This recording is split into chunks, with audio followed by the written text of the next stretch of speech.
আমেরিকার ব্যস্ততম বিমানবন্দর নিউ ইয়র্কের জন এফ কেনেডিতে আমরা পৌঁছে গেলাম সকালবেলা। ওখান থেকে একটা ক্যাব নিয়ে পৌঁছে গেলাম নিয়ারেস্ট মেট্রো স্টেশন, উদ্দেশ্য স্টেটেন আইল্যান্ড। ৮ ঘন্টার এই ফেরি সার্ভিসে সমস্ত নিউ ইয়র্কটাকে চোখের সামনে সুন্দরভাবে দেখা যায়। 1889 সালে Brooklyn, Queens, Manhattan, Bronx and Staten Island এই 5টি দ্বীপ নিয়ে মার্কিন যুক্তরাষ্ট্রের বৃহত্তম ও সবচেয়ে বেশি প্রভাবশালী মহানগরী এই নিউ ইয়র্কের পত্তন হয়। নিউ ইয়র্কের আকাশ ছোঁয়া গগনচুম্বী সব বাড়ি আমরা এই হাডসন নদীর ওপর থেকেই সব দেখতে পাচ্ছি। আমরা চোখের সামনে দেখতে পাচ্ছি একটা বিশাল তামার মূর্তি, যার নাম স্ট্যাচু অফ লিবার্টি। 1886 সালে ফ্রান্স বন্ধুত্বের নিদর্শন হিসেবে যুক্তরাষ্ট্রের শতবর্ষ পূর্তিতে উৎসর্গ করেছিল এই মূর্তি। সমস্ত পর্যটকদের স্বাগত জানায় এই মূর্তি। প্রত্যেকটা দ্বীপের সাথে সংযোগ রেখে চলেছে এই বিশাল হাডসন নদীর উপরে বেশ কয়েকটা ঝুলন্ত ব্রিজ। এই হপ অ্যান্ড হপ বাস দেখে বোঝা যাচ্ছে আমরা নিউ ইয়র্কের ব্যস্ততম শহর ম্যানহাটনে প্রবেশ করেছি। এই ম্যানহাটন হল নিউ ইয়র্ক শহরের প্রাণকেন্দ্র। পা রাখতেই চোখের সামনে ফুটে ওঠে ম্যানহাটনের গগনচুম্বী সব দালান বা স্কাইস্ক্র্যাপারের চিত্র। একটু হেঁটেই পৌঁছে গেলাম ইউনাইটেড স্টেটের ফাইন্যান্সিয়াল মার্কেট, ওয়াল স্ট্রিট। পৃথিবীর দুটো সবচেয়ে বড় স্টক এক্সচেঞ্জের মধ্যে একটা আমরাই চোখের সামনেই দেখতে পাচ্ছি। ওখান থেকে হেঁটে আরেকটু এগিয়েই আমরা পৌঁছে গেলাম ওয়ার্ল্ড ট্রেড সেন্টারের সামনে। 11ই সেপ্টেম্বর 2001 ওয়ার্ল্ড ট্রেড সেন্টার অ্যাটাকের সময় যারা মারা গেছিলেন তাদের সকলের স্মৃতির উদ্দেশ্যে এই স্মৃতিস্তম্ভ বানানো হয়েছে। যারা মারা গেছিলেন তাদের সকলের নাম এখানে খোদাই করা আছে।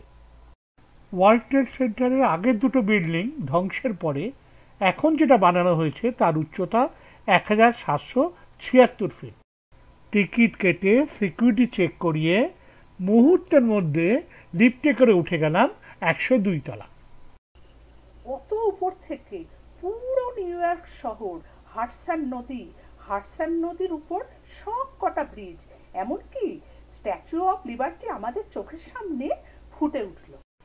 একবার দেখেছি হাডসন নদীর ওপর থেকে, আর এখন দেখছি ওয়ার্ল্ড ট্রেড সেন্টারের মাথার ওপর থেকে।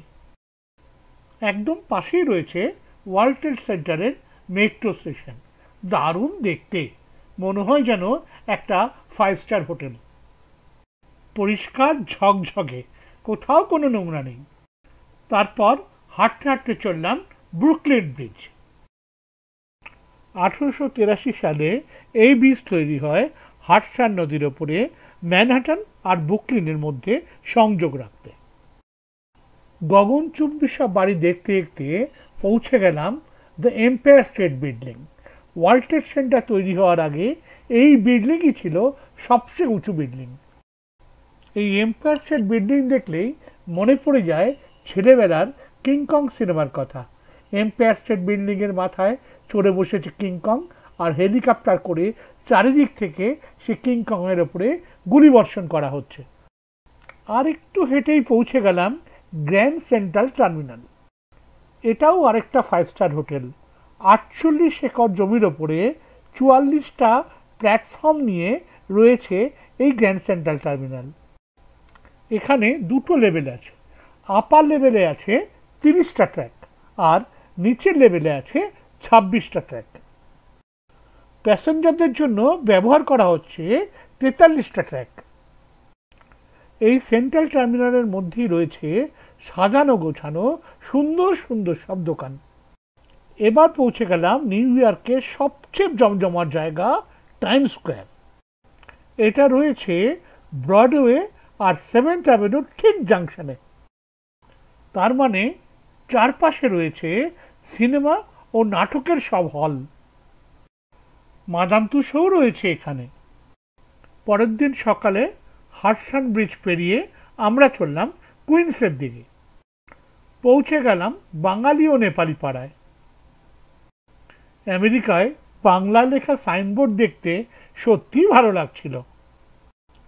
পাশেই রয়েছে একটা বাঙালি খাবারের দোকান, সমস্ত রকম খাবার এখানে পাওয়া যায়। এছাড়াও রয়েছে বিভিন্ন ধরনের মিষ্টি। উল্টো দিকে রয়েছে নেপালি খাবারের দোকান, মোমো থেকে আরম্ভ করে অনেক ধরনের খাবারই এখানে পাওয়া যায়।